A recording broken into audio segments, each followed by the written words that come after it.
Hi everyone, this is George from Fermented Kitchen, and this is our updated sandwich loaf recipe.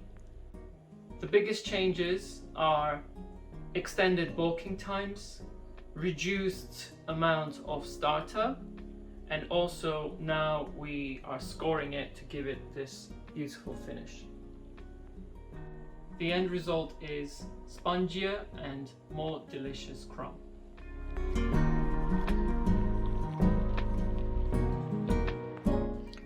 You'll need 300 grams of bread flour, 200 grams of plain all-purpose flour, 50 grams of active starter, 8 grams of salt, 10 grams of vegetable oil, and 310 grams of lukewarm water.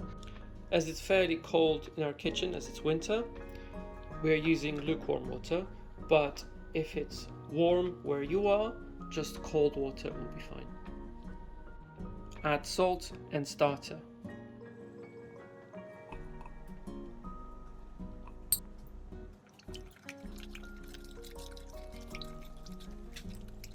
Add the flour.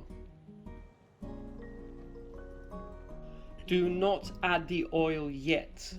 We will add this during the first stretch and fold.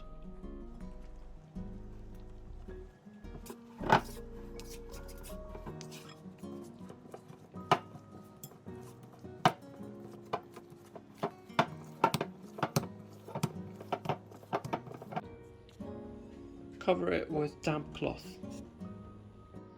I highly recommend downloading a multi-timer app. What this will allow you to do is to start timers for 3 stretches and folds, 30 minutes apart, and also a timer for 8-hour bulk rise.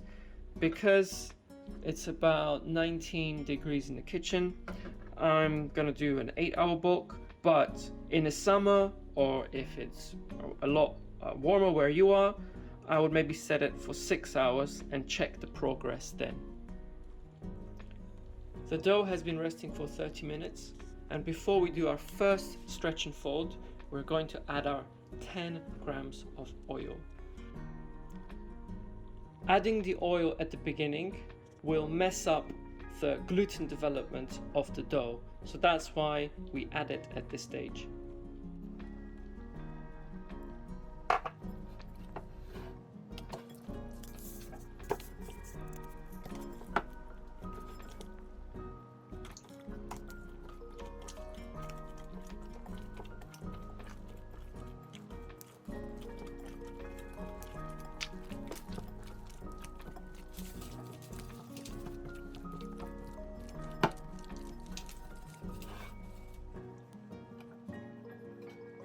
It's been 30 minutes, so second stretch and fold.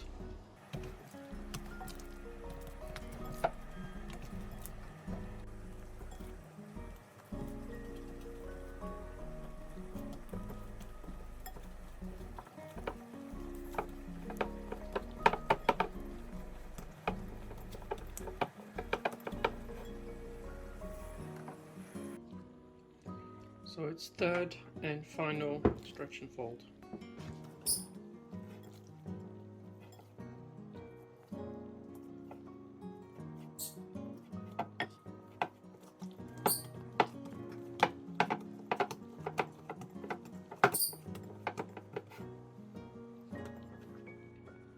Eight hours of bulk later, as you may be able to see some bubbles at the top as well. Looks like it has risen fairly nicely. So what you're going to do is we're going to use water and plop it onto the table. We're not going to use flour until the last final shape.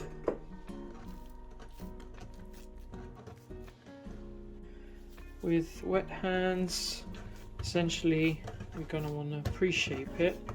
So what I like to do is make it into rough square and then essentially just fold in like an envelope like that, turn it round, and we're just gonna leave it to rest for 30 minutes until the final shape. We're going to use a bread tin like this. As you can see, it's already seasoned, but in order to make sure that the bread doesn't stick to the pan, I'm going to use some oil and flour.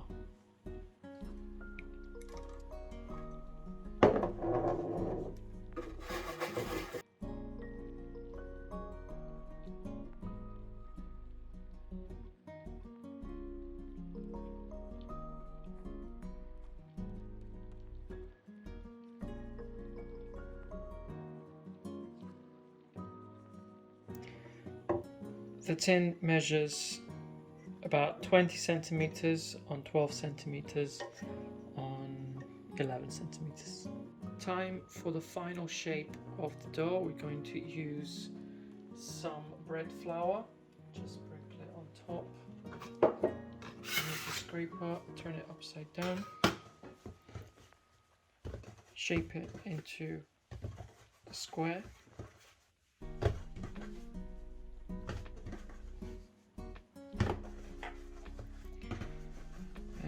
This is my preferred way of shaping right now, so I'm gonna basically grab one of the ends, move it to the middle, grab this end, move it to the middle like that, so you end up with a diamond shape.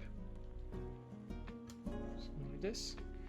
Then take this side, fold it into that, fold this over, turn it around 180 degrees.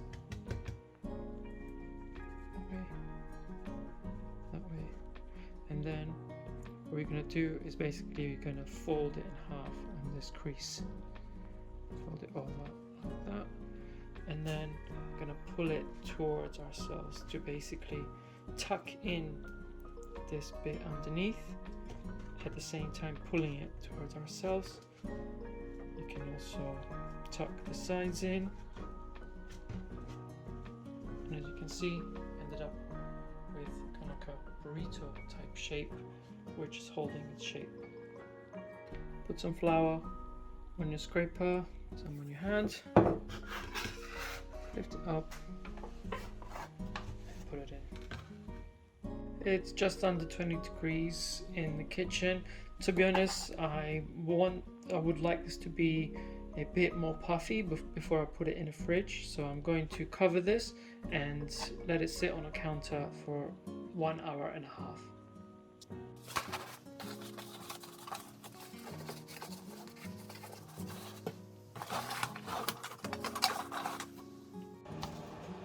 Got 1.5 hours later. As you can see, it's expanded. I'm happy with that. It can go in the fridge now.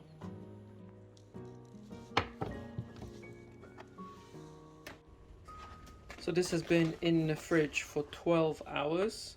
You can bake it now, or you can leave it in the fridge for up to 48 hours, and you can bake any time that you want. That's the great thing about the fridge method. It gives you a great deal of flexibility. Preheat the oven for 1 hour on the maximum setting. That's 250 degrees for me.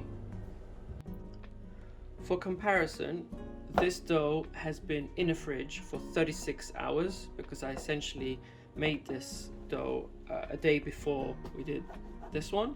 As you can see, it actually has risen a lot more. So we will see what difference that gives us after we bake them, because we're going to bake them at the same time. In our original sourdough sandwich bread recipe, we did not score it, but after doing some tests at home, we decided that scoring gives us a better rise. So what we like to do is score with a razor across diagonally quite deep, at least 1 centimeter deep.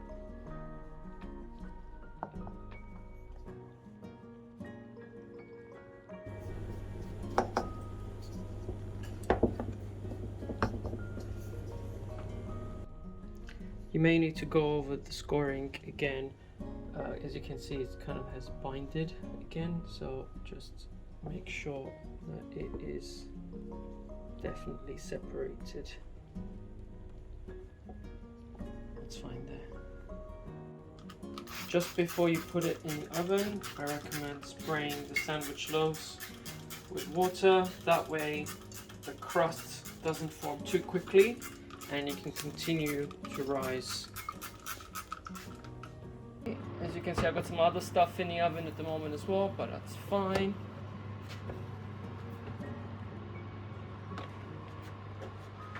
And then just going to give it a good spritz everywhere in the oven, again just to kind of create that steam and help the spring.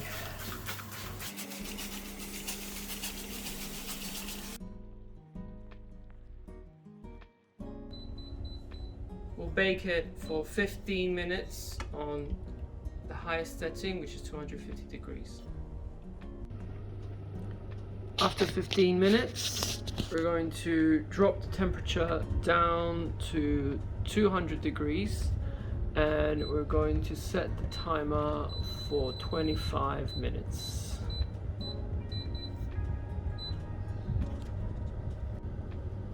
There's 14 minutes left and I'm going to rotate them just so they bake evenly. Before we try to remove it, just use a butter knife to loosen the edges. They tend to get stuck in the corners, so actually loosen it up.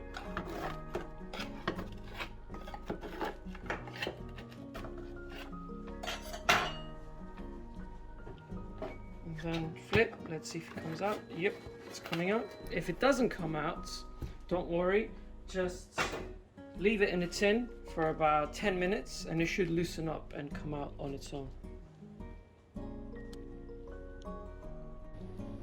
If we look at it from this angle, perhaps the 36-hour one is a bit prouder, it's a bit bigger, but again, very small difference between the two. If you don't think that you're going to get through the whole loaf within a few days, as always, we recommend slicing them up, putting them in a Ziploc bag and freezing them. That way, whenever you want some sourdough bread, you can just take a slice out, put it in a toaster and enjoy almost freshly baked bread.